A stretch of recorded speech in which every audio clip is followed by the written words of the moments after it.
Hi friends, പുതിയൊരു വീഡിയോയിലേക്ക് എല്ലാവർക്കും സ്വാഗതം. നമുക്കിന്ന് അലുവ പോലെ കട്ട് ചെയ്തെടുക്കാൻ പറ്റിയ നല്ല കട്ട തൈര് റെഡിയാക്കി എടുക്കുന്നത് എങ്ങനെയാണെന്ന് നോക്കാം. ഇത് നമുക്ക് വളരെ സിമ്പിളായിട്ട് ഇതുപോലെ നല്ല കട്ട തൈര് റെഡിയാക്കി എടുക്കാൻ പറ്റും. അപ്പോൾ നിങ്ങൾ ആദ്യമായിട്ടാണ് എൻ്റെ വീഡിയോ കാണുന്നതെങ്കിൽ എൻ്റെ ചാനലൊന്ന് സബ്സ്ക്രൈബ് ചെയ്യാനും എൻ്റെ വീഡിയോസിൻ്റെ എല്ലാ നോട്ടിഫിക്കേഷൻ കൃത്യമായി കിട്ടുന്നതിന് വേണ്ടി സൈഡിൽ കാണുന്ന ബെൽ ബട്ടൺ ഒന്ന് ക്ലിക്ക് ചെയ്യാനും എൻ്റെ വീഡിയോ നിങ്ങൾക്ക് ഇഷ്ടമായാൽ ലൈക്ക് ചെയ്യാനും കൂടാതെ എൻ്റെ വീഡിയോ മാക്സിമം എല്ലാവർക്കും ഒന്ന് ഷെയർ ചെയ്ത് കൊടുക്കാനും മറക്കരുത്. അപ്പോൾ ഇത് തയ്യാറാക്കാൻ വേണ്ടിയിട്ട് ഞാനിവിടെ ആദ്യം തന്നെ ഒരു പാൻ എടുത്തിട്ടുണ്ട്. അതിലോട്ട് നമ്മൾ 1/2 ലിറ്റർ അളവിൽ പാലൊഴിച്ച് കൊടുക്കുന്നുണ്ട്. ഈ പാലിന് നമുക്ക് സ്റ്റവിലോട്ട് വെച്ച് ഹൈ ഫ്ലെയിമിൽ തന്നെ തിളയ്ക്കണം വരെയും വെച്ച് കൊടുക്കണം. ഹൈ ഫ്ലെയിമിൽ വെക്കണം. ഇനി പാല് നമുക്ക് നല്ലോണം ഇളക്കി കൊടുക്കാം, അടിയിലൊന്നും പിടിക്കാതിരിക്കാൻ വേണ്ടിയിട്ട്. തിളയ്ക്കണ വരെ നമ്മളിത് ഹൈ ഫ്ലെയിമിൽ വെക്കണം. ഇടയ്ക്കിടയ്ക്കൊന്ന് ഇളക്കി കൊടുക്കുകയും ചെയ്യണം കേട്ടോ. തിളച്ചതിന് ശേഷം നമുക്കിത് മീഡിയം ഫ്ലെയിമിലാക്കാം. അപ്പോൾ നമ്മൾ ഇതുപോലെ പാല് നല്ലോണം തിളപ്പിച്ച് തൈര് ഉണ്ടാക്കുകയാണെന്നുണ്ടെങ്കിൽ ഇതിൽ നിന്ന് നമുക്ക് നെയ്യും വേർതിരിച്ചെടുക്കാൻ പറ്റും.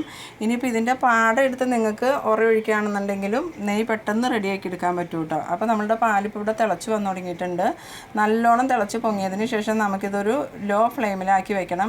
ലോ ഫ്ലെയിമിലാക്കി വെച്ച് കഴിഞ്ഞാൽ പിന്നെ നമ്മൾ എപ്പോഴും ഇങ്ങനെ ഇളക്കി കൊടുക്കണ്ട, ഇടയ്ക്കിടയ്ക്കൊന്ന് ഇളക്കി കൊടുത്താൽ മതി. നമ്മൾ ഈ കയ്യിൽ ഇങ്ങനെ തന്നെ വെച്ചേക്കാണെന്നുണ്ടെങ്കിൽ തിളച്ച് മുകളിലോട്ട് പൊങ്ങി വരില്ല കേട്ടോ. അപ്പോൾ തിളയൊക്കെ ഇങ്ങനെ താഴെ തന്നെ നിന്നോളും. അതിന് വേണ്ടിയിട്ട് ഞാൻ ഈ തവി ഇങ്ങനെ വെച്ച് കൊടുക്കുന്നുണ്ട്. അപ്പോൾ നിങ്ങൾ പാല് തിളപ്പിക്കാൻ നേരത്തെ ഇതുപോലെ ഒരു തവി വെച്ച് കൊടുക്കുകയാണെന്നുണ്ടെങ്കിൽ പെട്ടെന്നൊന്നും തിളച്ച് പുറത്തേക്ക് പോവില്ല.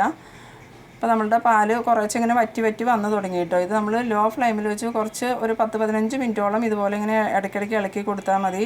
അപ്പോൾ ഇതിലത്തെ വെള്ളത്തിൻ്റെ അംശമൊക്കെ നല്ലോണം പറ്റിപ്പോയിക്കോളും. അപ്പോൾ നല്ല ടേസ്റ്റി ആയിട്ടുള്ള തൈര് കിട്ടും. അതുപോലെ തന്നെ നല്ല കട്ട തൈരായിരിക്കും കേട്ടോ. ഒട്ടും ലൂസായി പോവില്ല നമ്മുടെ തൈര്.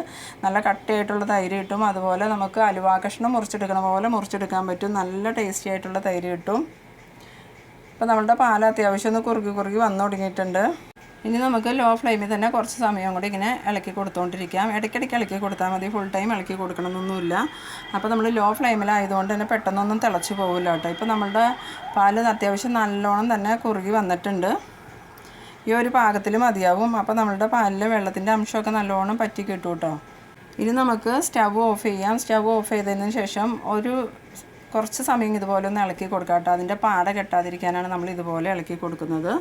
ഇനി നമുക്കിതൊന്ന് ചൂടാറാൻ വേണ്ടി ഇറക്കി വയ്ക്കാം. ഇത് ചൂടാറി കഴിഞ്ഞിട്ട് വേണം നമുക്കിതിലേക്ക് തൈര് ചേർത്ത് വയ്ക്കാൻ. ഇപ്പോൾ നമ്മളുടെ പാലിൻ്റെ പാടയൊന്നും വന്നിട്ടില്ല. ഇനി ഇത് ചൂടാറണ വരെ നമുക്കൊന്ന് വെയിറ്റ് ചെയ്യാം. അപ്പോൾ നമ്മുടെ പാല് നല്ലോണം ചൂടാറി കിട്ടിയിട്ടുണ്ട്. ഇനി ഇത് നമുക്ക് വേറൊരു ബൗളിലോട്ട് ഒഴിച്ചു കൊടുക്കാം.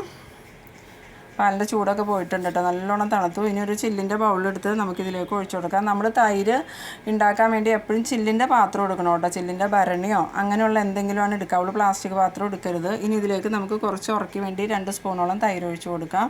ഇത് നമുക്കൊരു 6 മണിക്കൂർ കഴിയുമ്പോഴത്തേക്ക് നല്ലോണം കട്ട് ചെയ്ത് കിട്ടും കേട്ടോ. നന്നായിട്ടൊന്ന് ഇളക്കി കൊടുക്കുക. അപ്പോൾ നിങ്ങൾ എൻ്റെ വീഡിയോ ആദ്യമായി കാണുന്നവരാണെങ്കിൽ എൻ്റെ ചാനലൊന്ന് സബ്സ്ക്രൈബ് ചെയ്യാനും ഇഷ്ടമായാൽ ലൈക്ക് ചെയ്യാനും മറക്കരുത്. ഇപ്പോൾ നമ്മൾ നല്ലോണം ഇളക്കി വെച്ചിട്ടുണ്ട്. ഇതിപ്പോൾ നമ്മൾ റെഡിയാക്കി വെച്ചിട്ട് ഒരു 6 മണിക്കൂറോളം ആയിട്ടുണ്ട്. ഇത് നല്ലോണം കട്ട് ചെയ്ത് കിട്ടിയിട്ടുണ്ട്. പാത്രത്തിൽ നിന്ന് അങ്ങോട്ടും ഇങ്ങോട്ടും ഒന്നും മാറുന്നില്ലാത്ത രീതിയിൽ നല്ലോണം കട്ട് ചെയ്ത് കിട്ടിയിട്ടുണ്ട്. ഇനി നമുക്കൊന്ന് കട്ട് ചെയ്ത് നോക്കാം. നല്ല കഷ്ണമായിട്ട് തന്നെ നമുക്കിവിടെ തൈര് റെഡിയാക്കി കിട്ടിയിട്ടുണ്ട്. അപ്പോൾ തീർച്ചയായും നിങ്ങൾ ഇതുപോലെ ഒന്ന് ട്രൈ ചെയ്ത് നോക്കണം. നിങ്ങൾക്കെല്ലാവർക്കും ഇഷ്ടപ്പെടും. അപ്പോൾ നമുക്ക് ഇതുപോലെയുള്ള അടുത്തൊരു വീഡിയോയിൽ കാണാം. അതുവരേക്കും ബൈ ബൈ.